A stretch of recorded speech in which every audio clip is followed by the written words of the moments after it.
Now, the energy regulator Ofgem has warned that the closure of ageing power stations means that the country could be left with a shortage of generating capacity by the middle of this decade, in the next couple of years. The industry was facing an unprecedented challenge to secure supplies, it warned. Well, our business correspondent Siobhan Kennedy is here. So, are the lights going out? That's the question, Krish. Electricity, we take it for granted, but is there enough of it to keep the lights on? Today, another dire warning from Britain's energy regulator that our supplies are running dangerously low. By the end of 2016, it says we'll have less than 2% spare capacity. Or put it another way, the lights are in serious danger of going out. Why?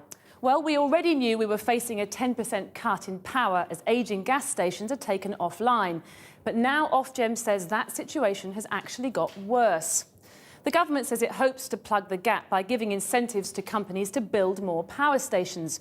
But they won't kick in until 2018, which doesn't help, of course, with the imminent crunch.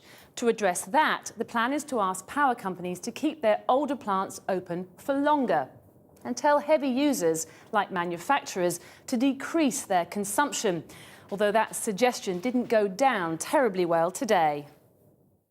It can't be acceptable for manufacturing industry to cut back in order to keep the lights on for everyone else. That's a failure if we end up in that situation. But look, we've known about this problem for many years. We've been warning about it. It cannot possibly be right that the very industries that warned about this problem are now told we may have to do without power. What's this going to be, taking us back to the three-day week of the 1970s? That can't make sense.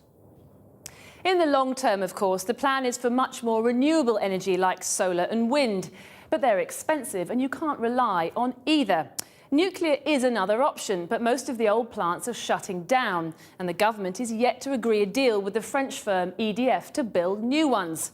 Then there's shale gas. Today we learnt we're sitting on trillions of cubic feet of the stuff. But can we get any of it out of the ground? Until we have answers to some of these questions, Britain's energy supply won't be secure.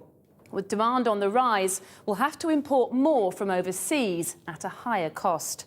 And it's consumers, of course, who will end up footing the bill.